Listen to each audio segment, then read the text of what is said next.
What up, guys? So this is Jason Labaugh with the Digital Show, and by now you've probably heard about this Facebook data breach, this scandal with Cambridge Analytica. And so today in this episode of the Digital Show, we're gonna break it down. What happened? How did it happen? And what can you do to protect your data online? On March 16th, The Guardian and The New Yorker both reported on the data breach from Cambridge Analytica, where they had gained access to as many as 86 million Facebook users' data. And what's even more concerning than that is the way that data was used. It was used to manipulate people and sway people in a public election, or at least that's what many people believe. In 2010, Facebook launched the Open Graph, and the Open Graph platform allows third-party app developers like Bonsai build apps for the Facebook ecosystem. And so that allows us to authenticate users and do a lot of really interesting things. And so, overall, this is a good move for Facebook, a good move for people. And then in 2013, Alexander Kogan, he's a Cambridge University researcher. He created an app that's called This Is Your Digital Life. That was downloaded 270,000 times. And so when people downloaded and signed up for it, they gave their online Facebook information unbeknowingly to him. He then sold that data to Cambridge Analytica. And the other thing is that not only did he get those 270,000 people's information, but he got their friends' information. And that's how we go from 270,000 to 86 million people. So then in 2014, Facebook changes their Open Graph platform and they stop allowing third-party users or developers to access friends.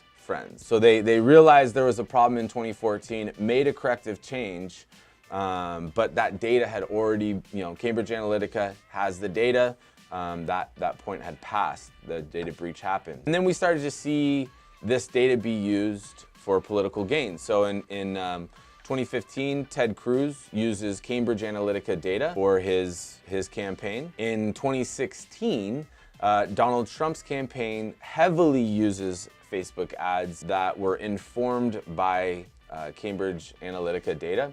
And that's where people really feel that there was a breakdown in the trust or the unspoken contract between Facebook and its users. We all know that we're signing up for a free service and that Facebook makes money because they're showing us ads. And we're all, for the most part, okay with it. What we're not okay with is that data being used to manipulate, especially a public election. What's really interesting about all this, and we're gonna go out and actually interview people and see what they think, but there's going to be a backlash. We're already seeing it. There's the delete Facebook movement, although I seriously doubt that people are really gonna delete it or change their behavior online. But we're seeing people turn off their Alexas because they don't want Alexa listening, because what's that data gonna be used for? For instance, Roombas are tracking the how much square footage of your house and when you come home and when you don't. There's this whole kind of big brother thing that's going on. And so that's what's really concerning about this. All right, guys, so let's go hit the streets and see if anybody actually cares. Like, what do the people on the streets think? I know what I think, but I'm a social media, internet marketing nerd, bro. So let's go see what the other people think. Is your opinion about Facebook and your data being used somewhat maliciously for political intent and that kind of stuff? Practically, I'm surprised it hasn't happened sooner. Realistically, it helps affirm that I know I need to tighten things down. I'm of the belief that my information's out there everywhere, and so if I'm not thoughtful, proactive in protecting it, then I'm the one responsible for somebody hacking it and misusing it. So I'm not surprised by it.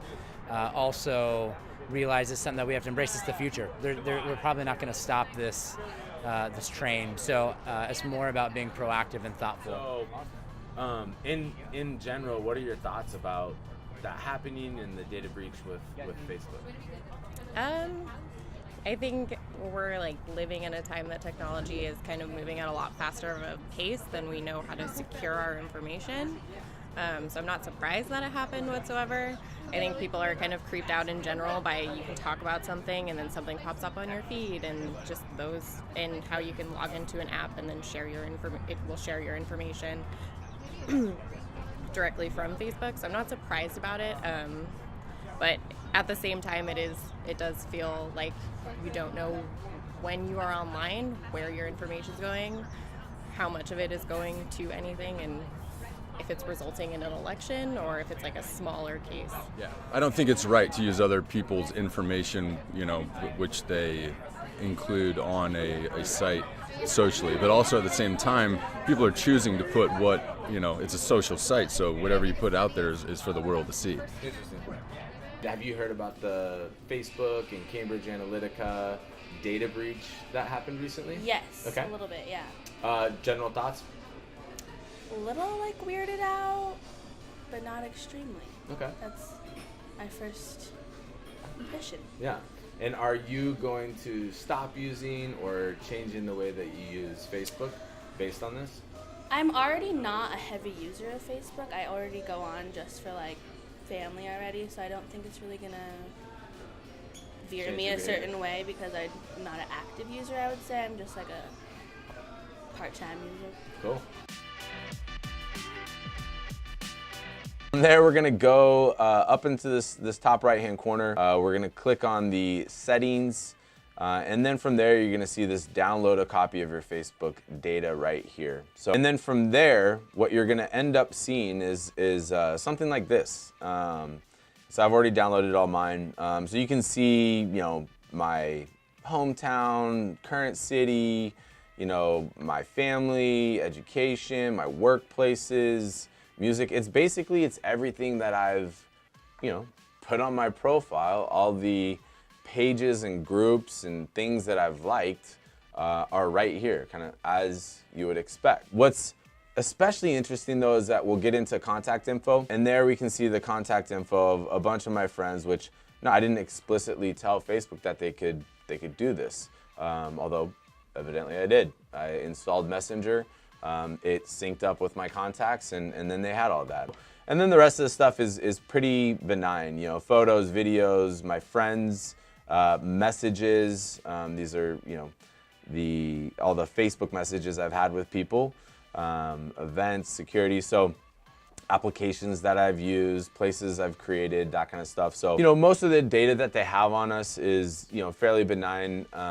They take all these likes and different things that we do to build a behavioral and a psychographic and a demographic profile of you, so that advertisers who want to connect with somebody within a certain age group or somebody who has a certain psychographic kind of makeup, they can present those ads to those people.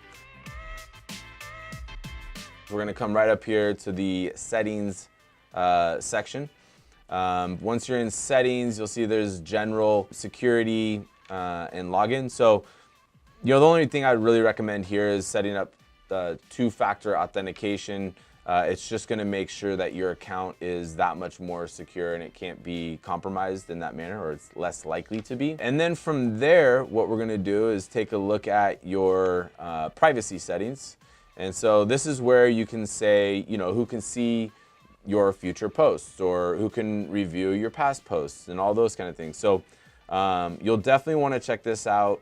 Who can see your friend list? So everybody can see my friends, which we're going to make that so it's just friends. So this is a way that I can not allow people to be able to just publicly check out my profile or apps or bots and then see all my friends on my profile. Further, you can go to timeline and tagging and determine who can post on your timeline, who can tag you, those kind of things. So you'll definitely want to check this out. A nice feature that they also have is blocking. So you can block users, you can block messages, app invites, all those kind of things. And then if you're worried about different apps that you signed up for having access to your information, you're going to want to come down here to apps and websites.